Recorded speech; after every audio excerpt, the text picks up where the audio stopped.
closely enough that we can visualize our agonizing cell. There we can see our agonizing cell. And we take our correct, we go behind that agonizing cell medial, and we fracture the agonizing cell anterior. Fracture the agonizing cell anterior, taking away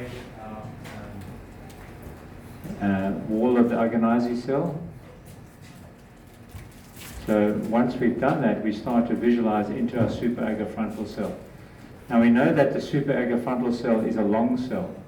I'm going to take away just the top of the bulla, just to show you the full extent of that superagafrontal cell. So that's Lakesley. And then we're going to change from a 0 scope to a 30 scope.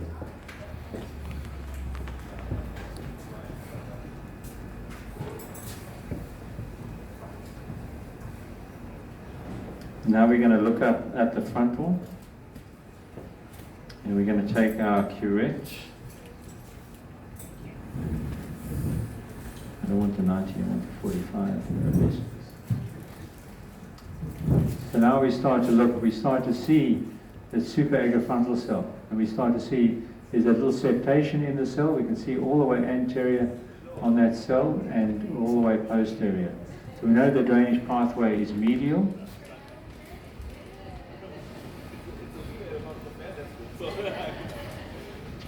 It's taking away the rest of that roof of that agonizing cell.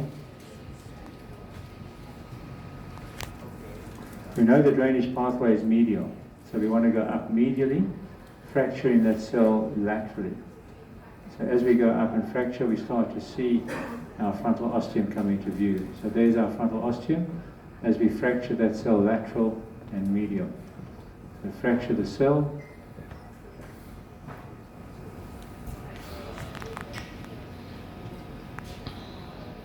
And just have a Lakesley.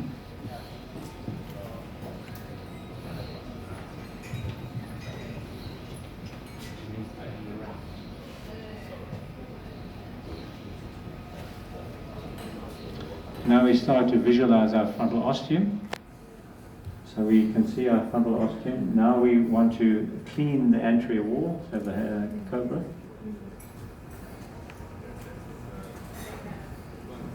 So I want to reach up and clean the anterior wall of the ostium, so I need the cobra for that.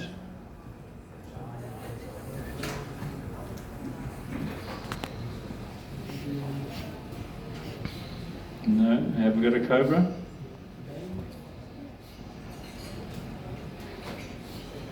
Ben, who's stealing my instruments?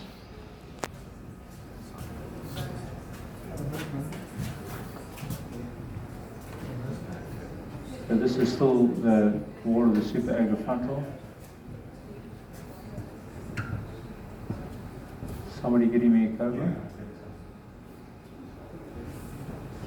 So you can see that anterior wall. I've still got some anterior wall that I need to take, but while we're waiting for the cobra, I'll show you the bulla and the suprabulla cell. Thank you. Thank you. So using the cobra, I can now clean away that anterior wall of that cell. Okay. So now we've got the anterior wall clean, up 100%. Still got one little piece. Anterior medial.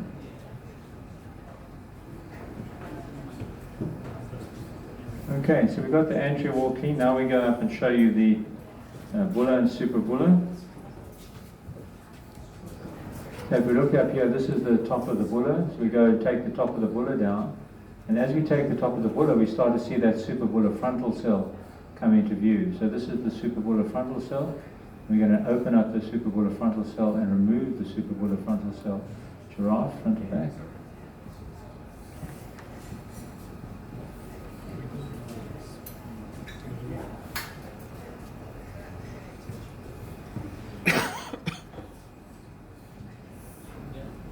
So this is the anterior wall of the suprabulla frontal cell.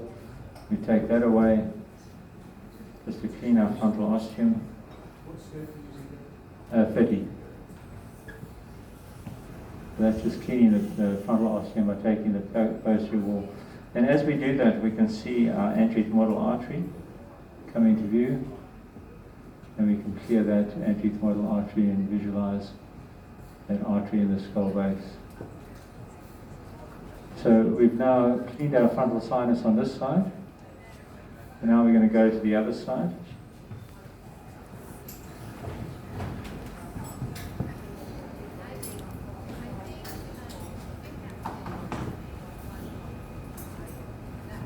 So 0-degree scope. So what we've got here is the lacrimal bone has come free. We haven't done any dissection yet, so that's just the lacrimal bone. And you see just behind the lacrimal bone, we'll see the lacrimal sac. Just a cursor. There it is. So I'm just going to trim that bone off because it's in our way. We don't want to have that lacrimal bone in our way. I've just taken off that excessive lacrimal bone. Sickle knife now. There we go. And then the backbiter and the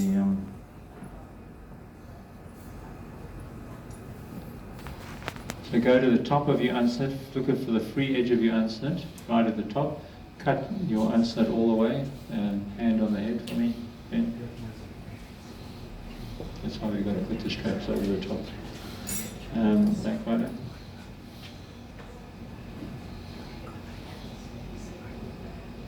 So then behind the free edge of the unslit, coming forwards along that free edge of the unslit until we approach our lacrimal sac, and then we go to 45 degrees, and then at 45 degrees we make that last cut.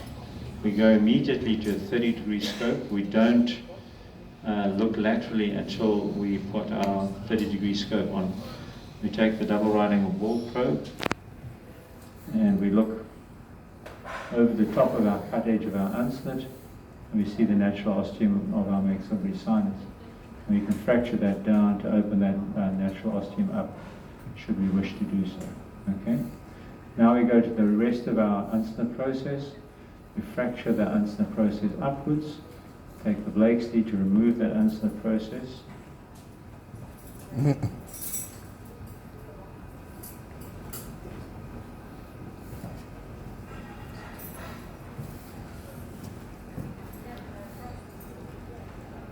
So that's our unslit taken down. So now we're going to go in and do our anterior face of the Agonizzi cell.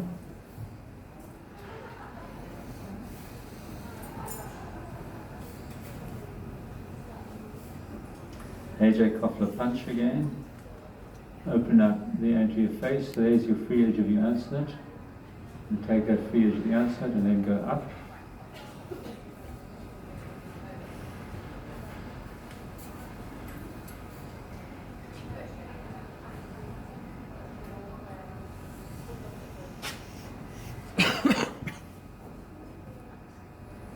So when we look inside, once we go up with our punch, we start to see the Agonizzi cell. Now remember, this Agonizzi cell extends quite a long way posteriorly. It's one big cell with the septation. So if we look with the curette, this is the anterior part of the Agonizzi cell. This is that septation. Behind the septation is the superagafrontal cell. Now this is all Agonizzi cell. That's all part of that Agonizzi cell. So we want to be able to go medial and posterior to that Agonizzi cell.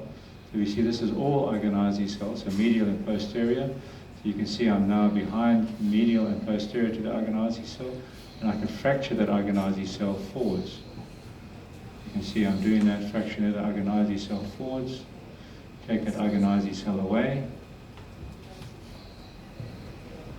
Now I go to a 30-degree scope because I want to look up.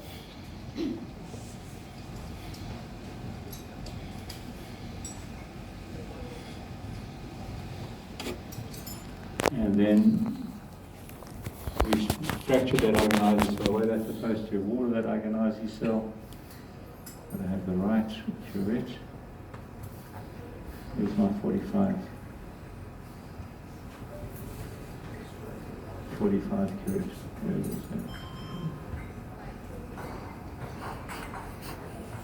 So that's still the roof of the Agonizing cell, so fraction that away. And then we can see this is that ridge of the Agonizing cell here. We need to remove that as well. So it's got to be part of removal of it. If you don't remove that ridge, you're not going to see the superagafrontal cell. So we want to then visualize into our superagafrontal cell.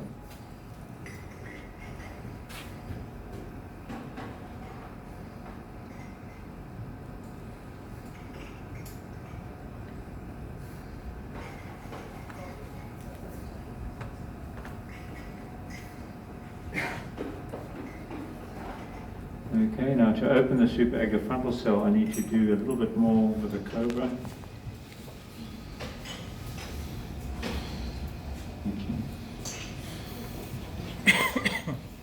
I want to take this ridge all the way back. If I don't take this ridge all the way back, I'm not going to be able to see into that superagafrontal cell. So it's important to take that ridge all the way back, because there's my superagafrontal cell. And the drainage pathway is posterior to that.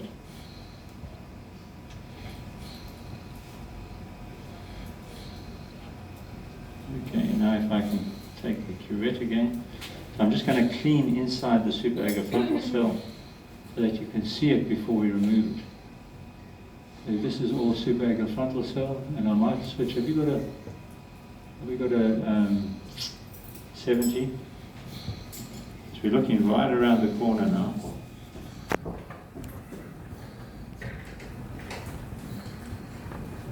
Thanks, Ben. So we're looking right around the corner to be able to see that superagafrontal cell. So we can see if we go with our curette.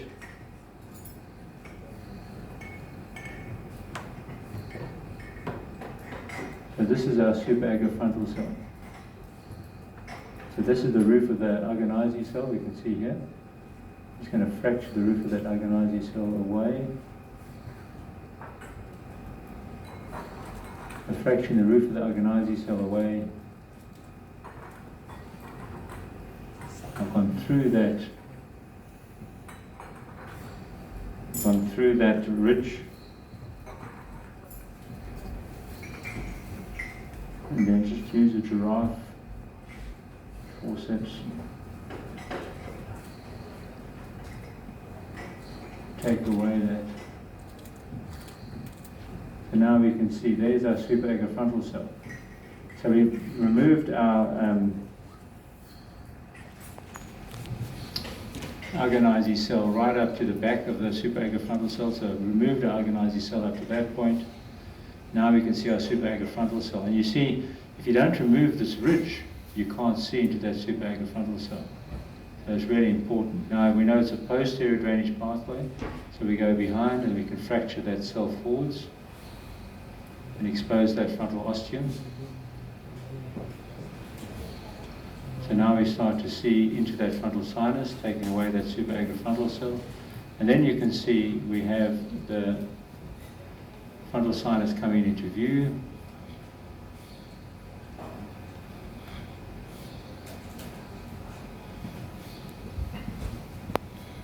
So now when we look back, we can see this is the suprabullofrontal cell. Our superagafrontal cell has been removed, our Agonizing cell has been removed, and this here is the suprabullofrontal cell. So we need to open up the suprabullofrontal cell to give us a final clearance of our frontal ostium.